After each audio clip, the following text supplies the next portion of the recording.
Boxing Podcast. I am Bean, and it's a late Thursday night. And I thought I'd just hop on here tonight because my target was to do something last night or Tuesday night, but last night I ended up linking up with my brother and some friends. Um, my brother from Florida who came to visit up here in Ohio. It's real cold up here in Cincinnati, Ohio right now. So I got my thermal on, got my gloves ready, my boots out. Yeah, man, it's that cold winter type of year. We got a couple of inches of snow up here in Cincinnati, but that's just what we get every year. So I don't even trip about it no more. It's no big mystery. It's no big surprise. I'm just pretty much tired of it. But it is what it is until I leave the state, which I hope to in a couple years. I hope to be able to relocate, man. But I'm always love Ohio. This is my home state. Well,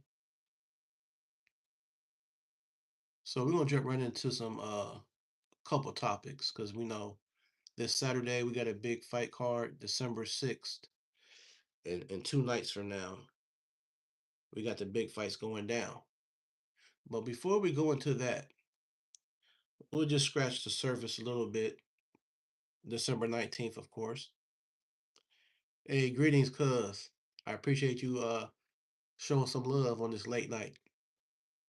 I'm trying to get over this cold and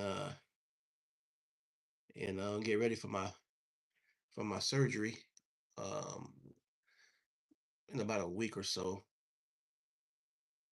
Um get that taken care of and get it behind me. All right, so thanks for everybody who's pulling up. And as you come in, remember, please hit the thumbs up. Hit that thumbs up, please. Um, so let's talk about AJ versus Jake Paul, December 19th. I haven't heard a whole lot about it. I thought I would see a lot more about it on social media as far as and maybe I just need to tap into my Twitter more because I've been trying to engage more on Twitter. So if you didn't catch my episode last time or the one before, I'm definitely trying to go on Twitter a lot more. So follow me on Twitter. Ring Walk Boxing Podcast. 4 words on Twitter. Thanks, Cuzzo. I appreciate it. Much love. Um, so so AJ, as Usyk said, he's gonna destroy Jake Paul. It ain't gonna be no match on December 19th. If it's a straight up fight and it's no like nothing slick in there or whatever, if it's AJ being able to be the AJ that we know he can be, it's gonna be a wrap. I mean, 2 rounds if he's really lucky for Jake Paul, but chances are he'll be out of there in 1 round. So it is what it is. Um, so let's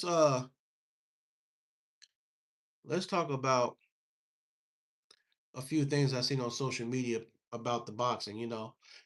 Excuse me. And that's why I'm on Twitter more because like I said, I want to really focus on what I'm doing with this podcast on YouTube. And I just want to focus on the sport of boxing and don't be distracted with anything else. If I'm on Twitter, I'm strictly all about boxing. And that way I can block out, because I love music. I love music. I like the Cincinnati Bengals, you know what I'm saying? I like other things that interest me as well.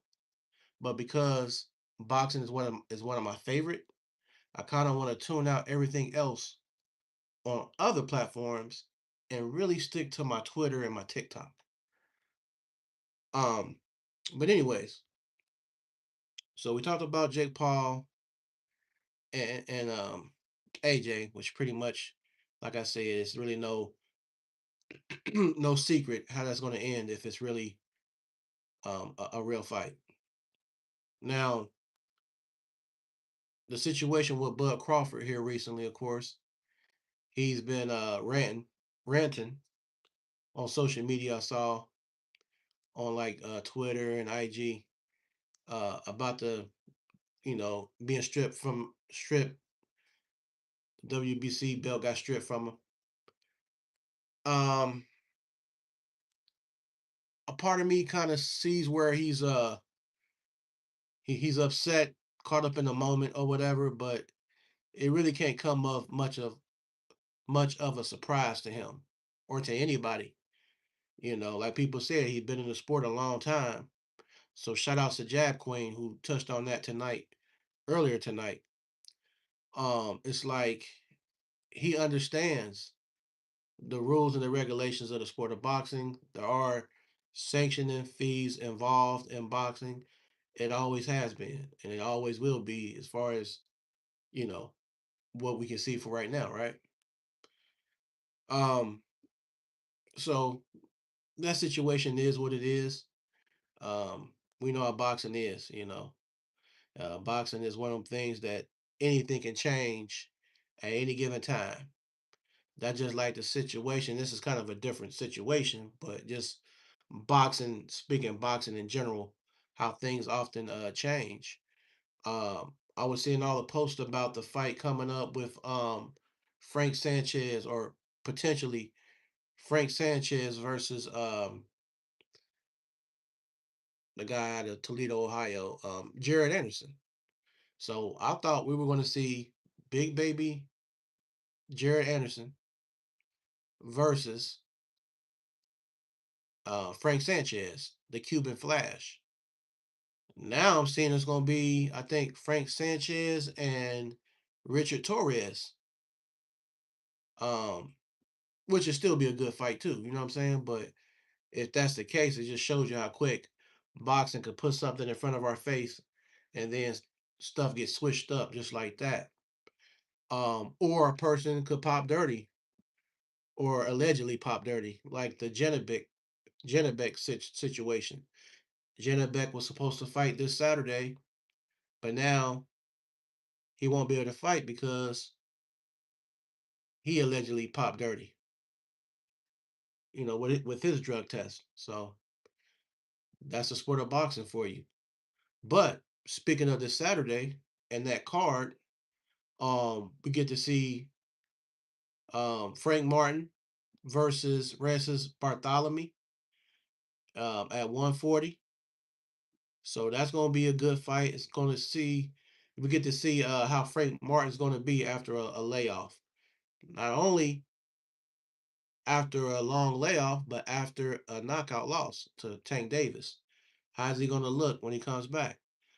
I don't think he's going to be too shaken up by the knockout loss with Tank, because he understood he was fighting a person who was very dangerous and a person who could land just one punch and in the night. You know what I'm saying? So I don't think Frank Martin's in particular was too much going to be letting that affect him psychologically. Uh, hey, what's going on? Dev, what's going on? Please hit the thumbs up. Um, so like, what y'all think about that? What would be your prediction? Um, Francis Bartholomew versus Frank Martin. I think it'll be a pretty good fight, but I think the athleticism, the decent power that Frank has, he moves around the ring very fluently. Um, I think that he's gonna pull off the win, in my opinion. But I want to know y'all opinion as y'all start to come in here. Like I said, hit that thumbs up and let me know. Because we got like 5 or 6 viewers, so everybody, please just hit the thumbs up. Um, so we got that. We got that demonstration for Saturday, right? Also on that same card, we got um on that same card we got the main event, which is going to be the Pitbull versus Lamont Rose Jr. But also let's not forget another fight that's very intriguing on that same card. Pretty Boy Steph versus Oshaki Foster. That's going to be definitely a good fight, an interesting style matchup. Now, what I see a lot of people in different boxing forums and different chat rooms is they're kind of using a uh similar thing that they did with Abdullah Mason. They're saying that they don't know if they trust the chin of Stephen Fulton because of the situation, I guess, with Inoue. But I mean, you can't really base one fight or one particular situation from a fight and say that's how it's going to go. You know what I'm saying? People tend to think that a person gets robbed in a fight or gets dropped in a fight or gets knocked out in a fight. They tend to think that that's going to always be the way that person goes out, and not necessarily. Um, that's a 50-50 fight. Um, so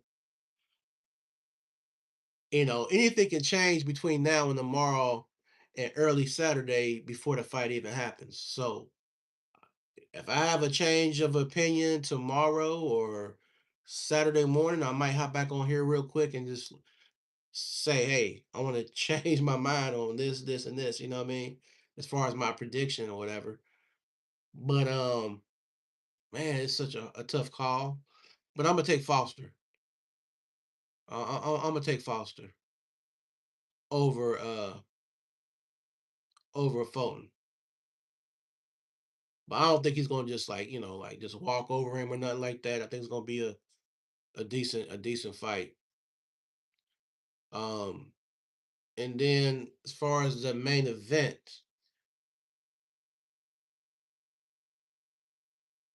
Lamont Rose Jr. versus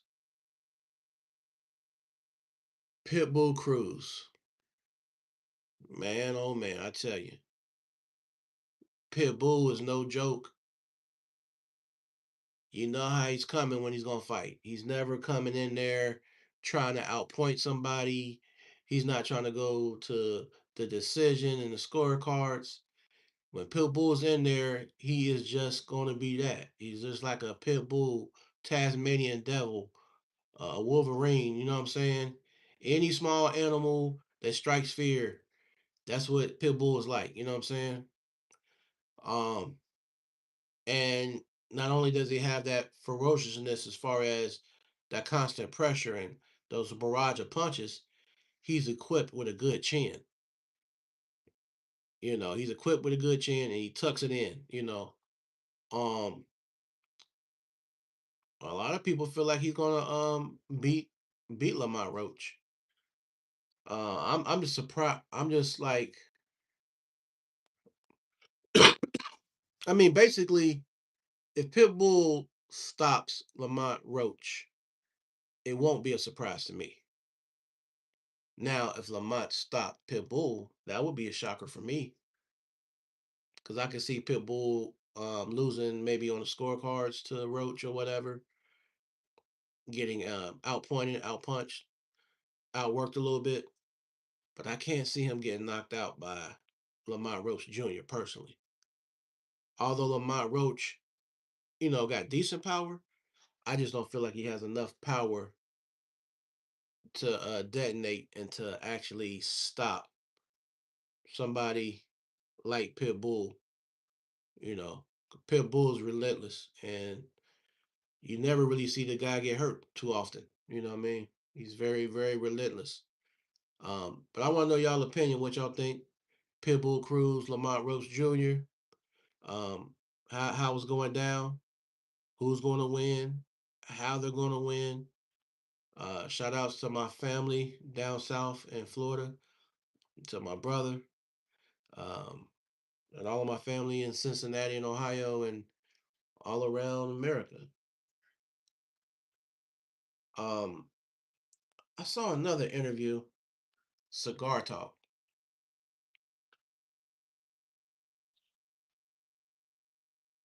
I actually saw two interviews on Cigar Talk. So Najee had Shakur Stevenson's grandfather, and then he did an interview with Shakur Stevenson himself.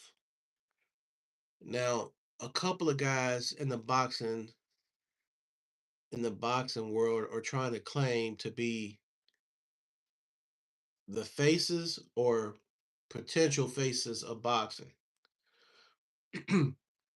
Lamont Roach Jr. feels that should he beat Pitbull Cruz on this Saturday, he'll be that new American star, um, and one of the faces of boxing. And of course, for those, I mean, I think everybody knows it's somewhat common knowledge, but for those who are just tuning in or who may not follow boxing that deeply, basically, Lamont Rose Jr. went 12 rounds with Tank Davis. And he's the only person who went 12 rounds other than Pitbull Cruz, the guy he'll be fighting this upcoming Saturday. So, Lamont Roach is trying to state his claim as a face of boxing. In that same regard, you got Shakur Stevenson claiming he's the face of boxing. When he was sitting on the couch talking to Najee on his podcast, the Cigar Talk, right? Um, Shakur was saying that he's that guy, and he was just bigging himself up or whatever. Which I mean, I get it. You got to be confident. You got to believe in yourself. Um, and we're gonna see. Shakur, he ain't got no easy task fighting Teofimo Lopez. Teofimo Lopez, although he's not as consistent as Shakur, and if I have to give between the two, who's the more consistent fighter, it's going to be Shakur. But who's fought the better opponents? I would say Teofimo Lopez fought that he has a better resume. Um, but I mean, I know the resume in all cases ain't uh the end all or whatever, end all be all. But I just want to know y'all opinions. Do you think that Shakur Stevenson will beat Teofimo? Um, and although Teofimo hasn't stopped a lot of people recently, do you think Teofimo Lopez will stop Shakur Stevenson? Um, because I always felt like, I mean, this match is definitely appealing, but I feel like Teofimo Lopez has the attributes, he has the athleticism, he has nice speed, he has the type of style that I could see that could beat Shakur Stevenson. Now, I do kind of agree, even though I'll be disagreeing sometimes with Floyd Schofield Sr. He was in an interview, I believe, with Mill City, and he was saying that Shakur Stevenson, he plays inches. So a lot of times when he's engaging in that ring with his opponent, he'll do that little step back to where they're missing him by an inch or two. Um, but I think Teofimo Lopez he has a decent volume of punches, and if he can get Shakur on those ropes enough, that would be a huge advantage for him. Kind of like Zepeda was able to do. He was able to successfully get Shakur back on the ropes a few times in that fight. And that's when Shakur is going to be more vulnerable. in the center of the ring where he can kind of move around and flow. And yeah, he's more, you know what I mean?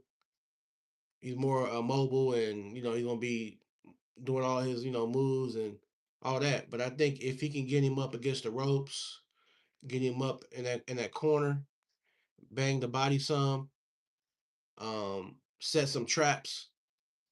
Tefime can definitely he can definitely get Shakur.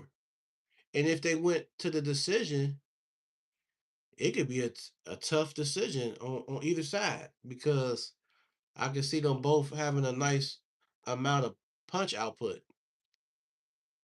I can definitely see them both having a decent amount of output of punches on both sides of the spectrum. So it's an interesting fight. I want to know what y'all think. Even if you're not here on this live at this time, if you play this back and run this one back, and I'll probably post this one on Twitter later tonight before I go to sleep. But look, I want to know all y'all predictions and y'all opinions. Shakur Stevenson versus Tefime Lopez, January the 31st, right before the new year of 2026. I want to know your predictions of Francis Bartholomew versus Frank Martin this Saturday. Also this Saturday, Stephen Fulton versus Oshaki Foster. I want to know y'all predictions. Also, for that main event, Isaac Pitbull Cruz versus Lamont Roach Jr. This Saturday night is going down. I want to know y'all predictions on that.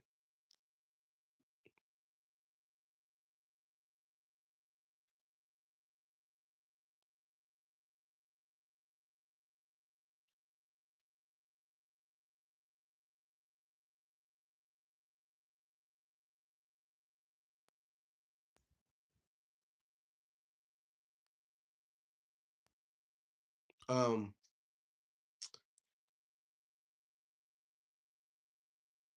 Also, something circulating is that the two-time undisputed champ from Ukraine, Alexander Usyk,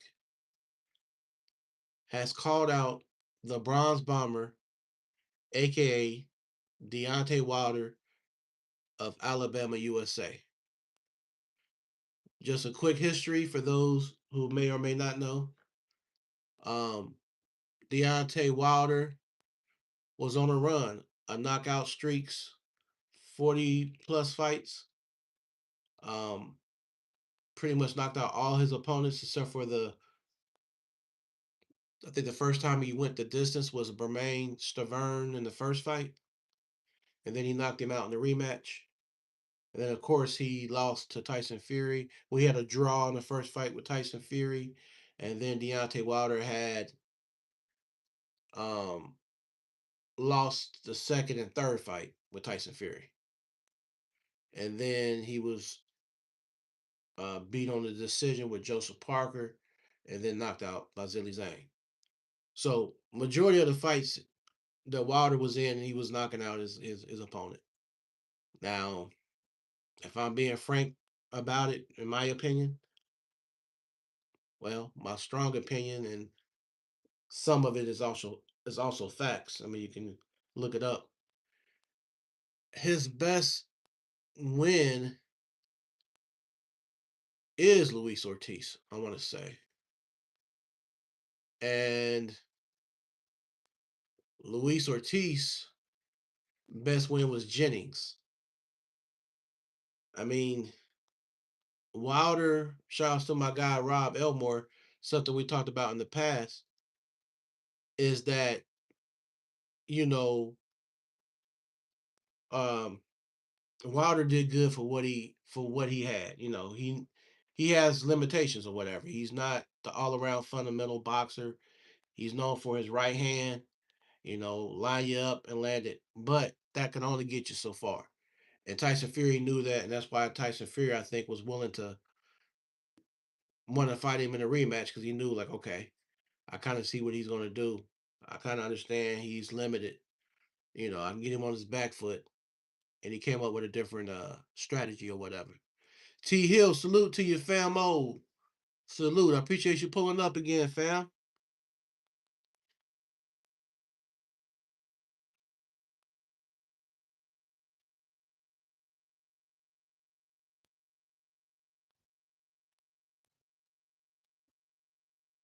William Charles Snyder, you said, I'm jealous of all the people that have never come across your stream. Hey, man. Hey, it happens, man. But if you can, tell a few people about me. I appreciate that. I really appreciate the motivation and you coming here, man. I really do, William Charles Snyder. Please hit the thumbs up. Boxing Magic. You said correct.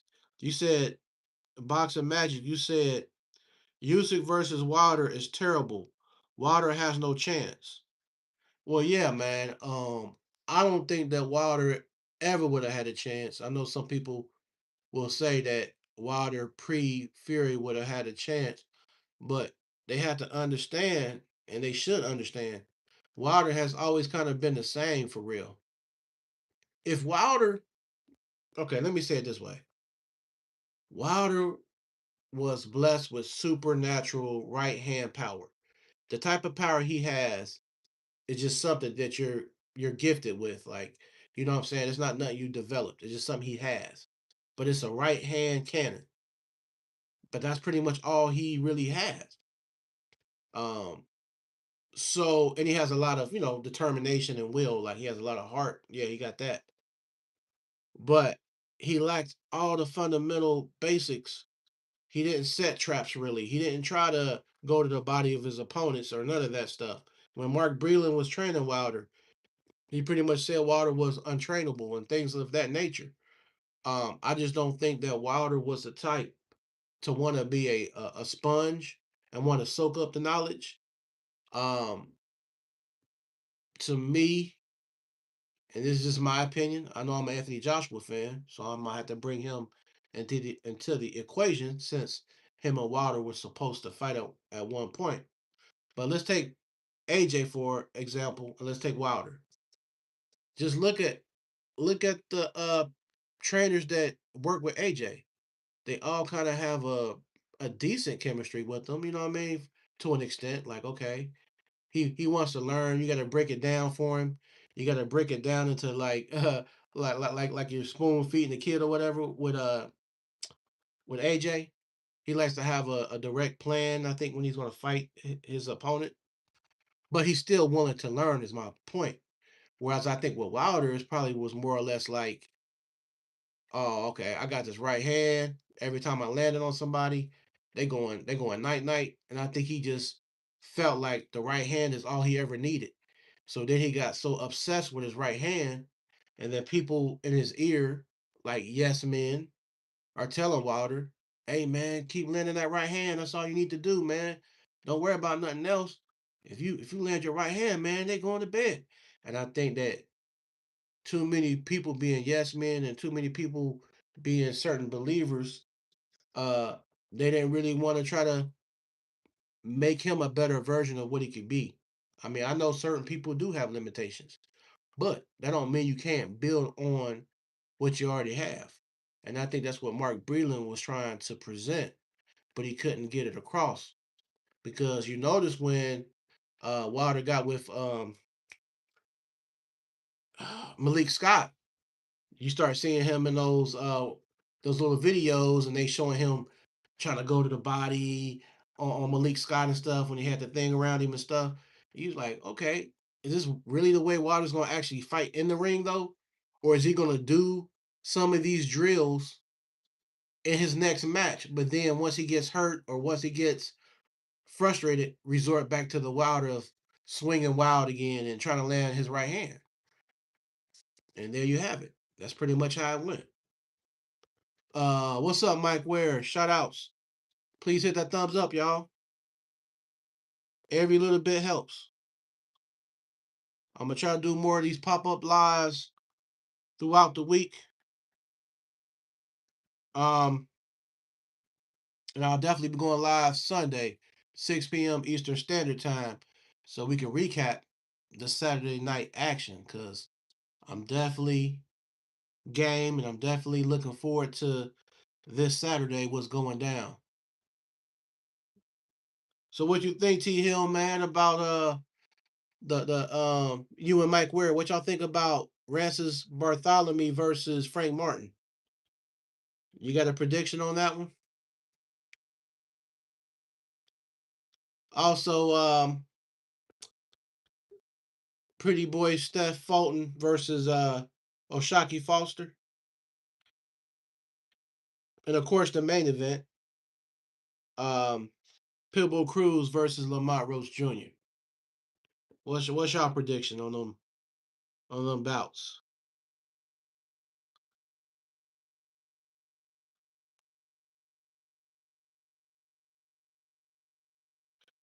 And Boxing Magic, what you think about those fights, man? About this Saturday's card. Uh, T Hill, you said good return fight for Martin, but I got stoppage rounds 8 to 10. Well, I figure you might say that, my guy. My guy, Mike Ware. You say you don't really care about the Martin fight. I know you. I mean, hey, I think Martin just got to keep doing what he does, and hopefully, people will start to see him.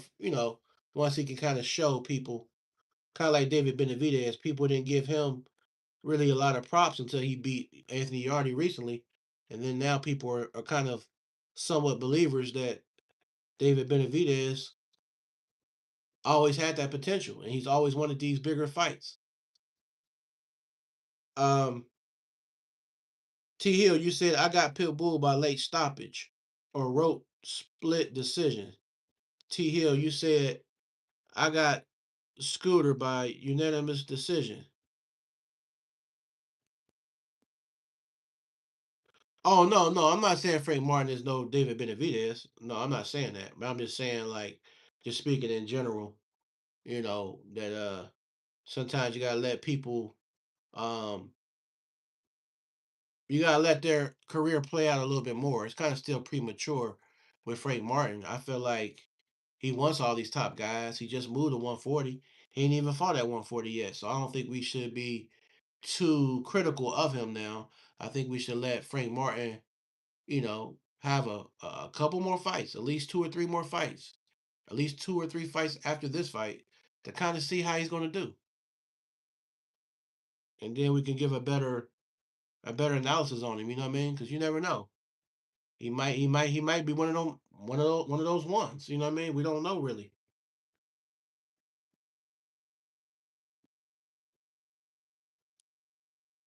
Yeah, I agree, T Hill. Great fight. Yes, yes, I agree. Definitely a great fight.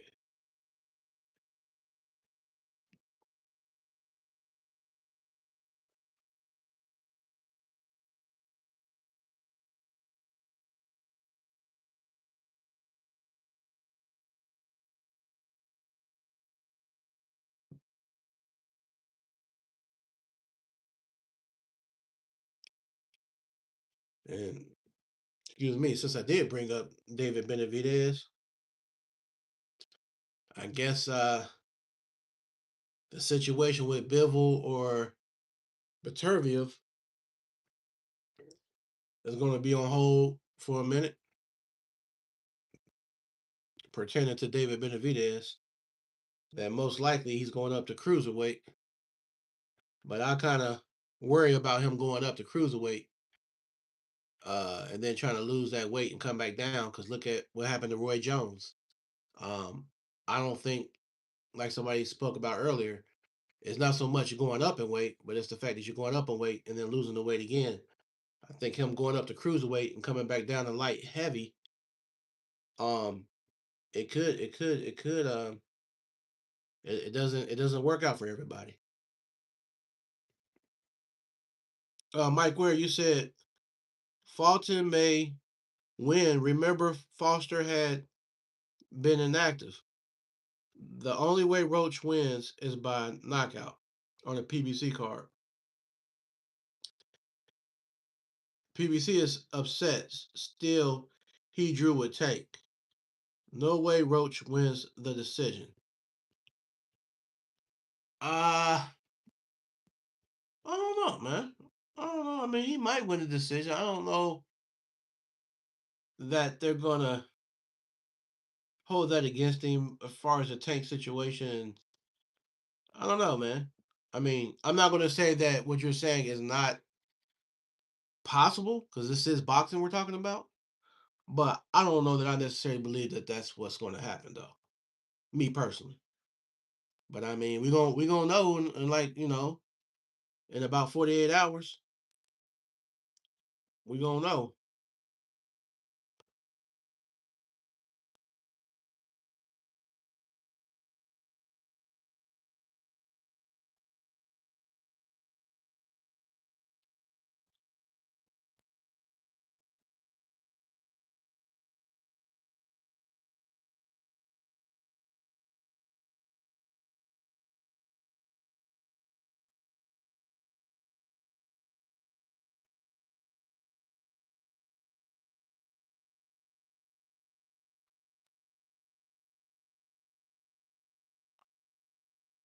Yeah, man, Janabek. So it's unfortunate, but I'm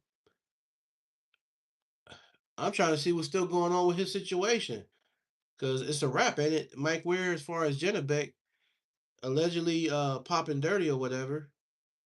I don't know all the full details about it, but I will definitely be doing some digging tomorrow because I took off of work tomorrow, so I'll be able to use my vacation day and do some research and studying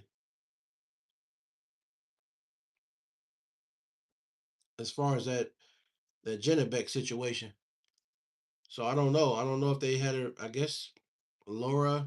I don't know if he had a replacement or if they're gonna just you know reschedule him to fight on a future card. I don't know how that's gonna go.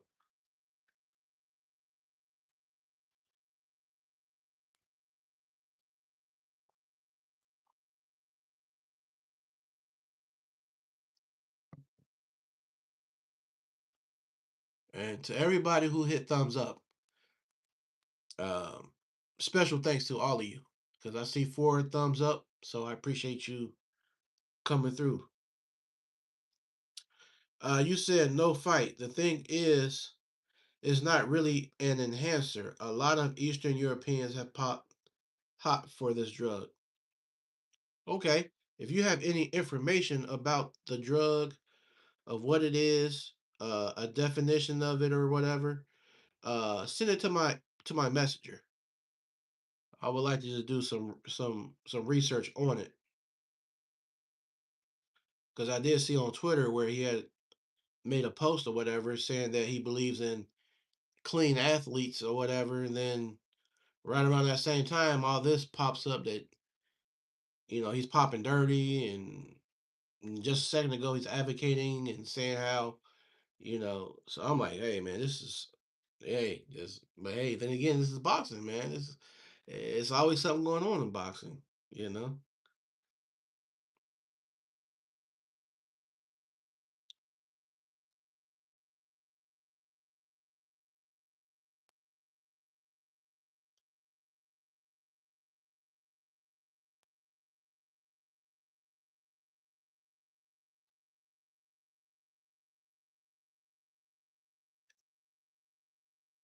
But yeah, yeah, I really feel like if the Usyk and Wilder fight happens, um, it'll look a lot like similar to the rematch with Daniel Dubois, in my opinion.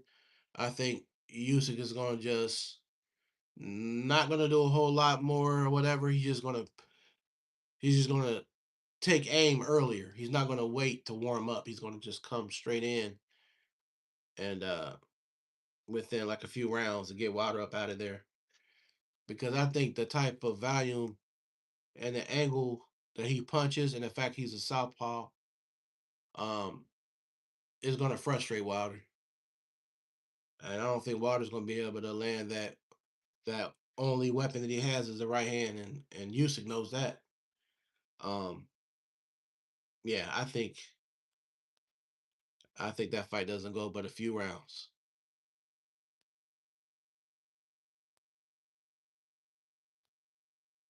But then again, Wilder, I mean, although we feel like some people say, well, this is a version of Wilder. He's a shot Wilder. He's a spent force. Well, I can say this much: what I feel, Usyk still stops Wilder if they fight, but I feel like Wilder would give a better effort than Daniel Dubois did.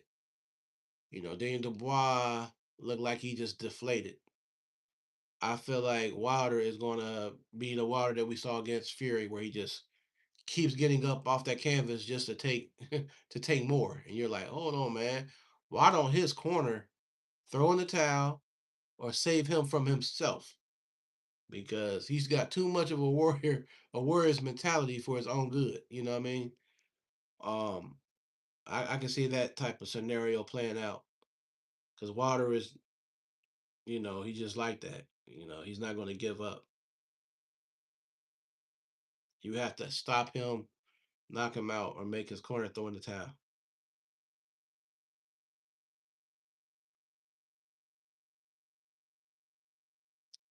And I know a lot of people have a lot to say in regards to Usyk, but I mean, at the same time, the man's done a lot at cruiserweight, and now he's at heavyweight, and he fought Dubois twice, he fought AJ twice, he fought Fury twice, two hard punchers, and then you beat the guy Fury twice. The guy they say at one point they were saying he was the best boxer that there is in heavyweight, and then he beat of course he beat Chisora. So I mean, you fought the three, well, AJ and Fury, and you fought a dangerous Dubois. Um, but Dubois, as of late, has shown his inconsistency. He's kind of up and down because a lot of people thought because of what he did with Anthony Joshua that he had a chance with Usyk. Um, I thought he would at least, you know, go the decision or go to the championship rounds with Usyk, and Usyk stopped him in half the time that he stopped him in the first fight.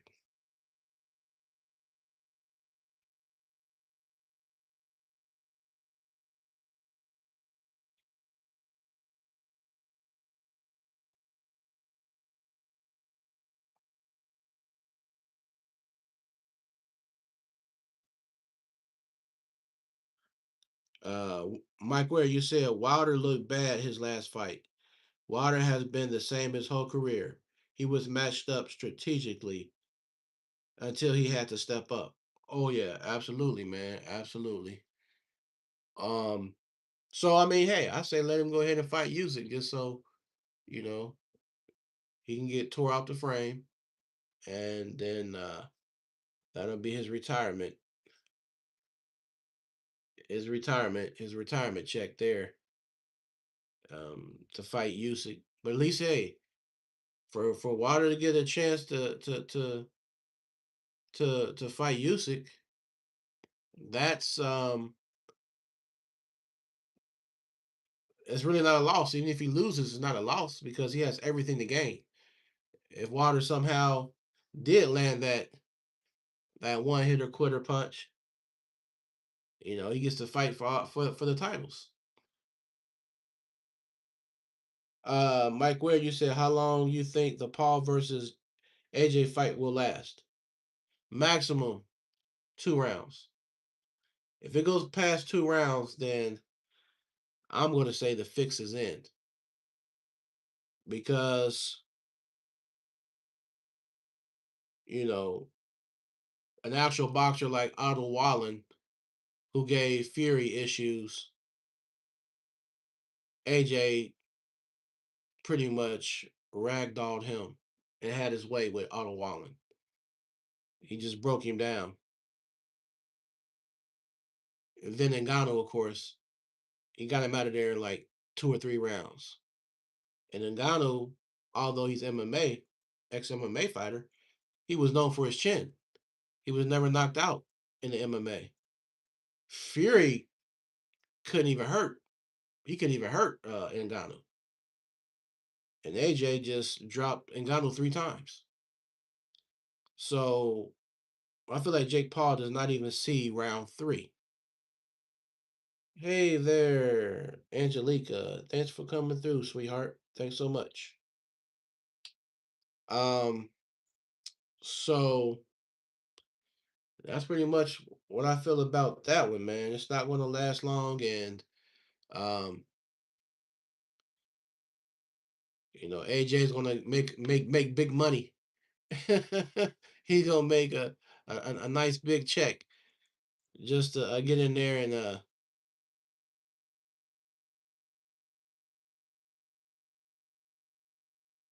yeah, exactly. Yeah, Fury got dropped by Francis. So I mean, Francis can definitely hit that show right there. He can hit, and he got a good chin because Fury couldn't drop him. But as far as Jake Paul, he's never been hit by actual heavyweight. He did fight Tommy Fury, Tyson Fury's brother, and lost that fight. And he's not known as a power puncher. Tommy Fury. So this would be the first time he's actually stepping in against a true heavyweight. Um, but the good thing about this, he shouldn't take a sustained, like from round 1 to round 12 type of punishment. AJ should clean him up in 2 rounds. So the good thing is he'll get knocked out. Jake Paul will get paid well. You know what I'm saying? But he'll get knocked out in 2 rounds.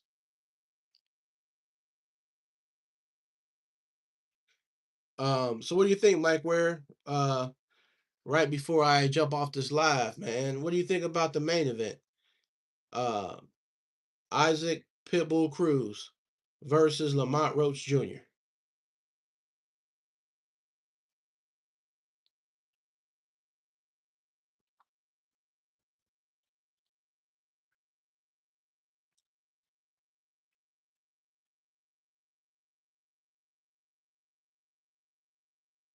Although Cruz, excuse me, I'm trying to get over this cold, but even though he doesn't have the most dynamics, Cruz is very good at what he does.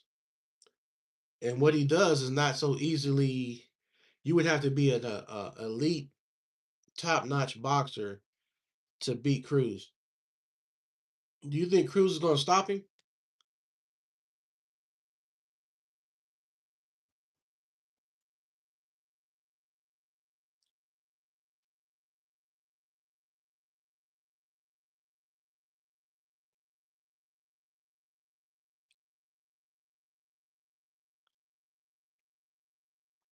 Oh yes, and do me one favor before you leave. Hit the thumbs up on YouTube, please. Hit that thumbs up button.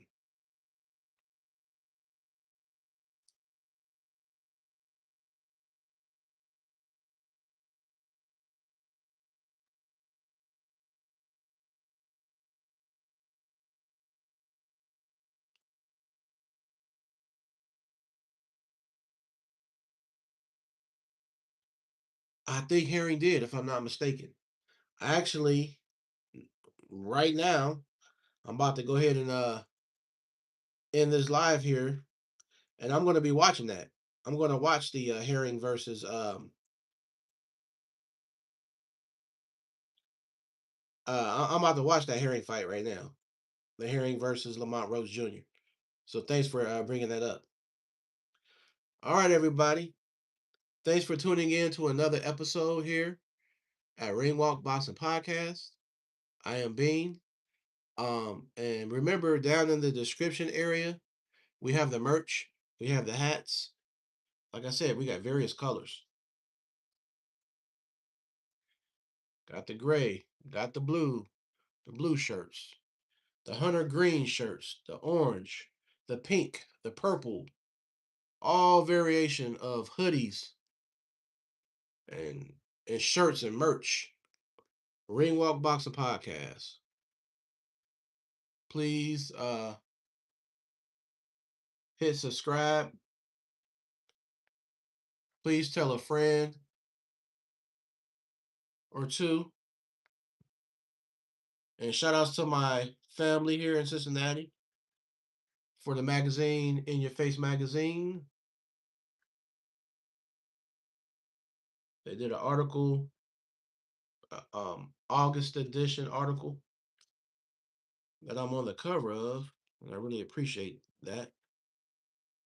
Talking about the podcast, and it's really growing. You know, the subscriber base is really getting big, and I want to thank everybody who has subscribed and shared and told people about me and spreading the word. All the way from the Midwest to down south to the West Coast, and even a couple of my friends over in UK, my boxing friends over in the UK, Belgium, Africa. I want to thank everybody all around the world, Mexico, um, just everybody. Thank you guys so very much. Y'all have a safe day, night. You know, we're all in different time zones. Here in America, in the Midwest, 11:22. I think on the West Coast, it's probably like 2 or 3 hours in front of us. And if you're in UK, you're like five hours ahead of us. So you guys have a good day wherever you are in this world. And like I said, please hit that thumbs up and tell a friend or three about Ring Walk Boxing Podcast. And I will catch you on the next round. Peace.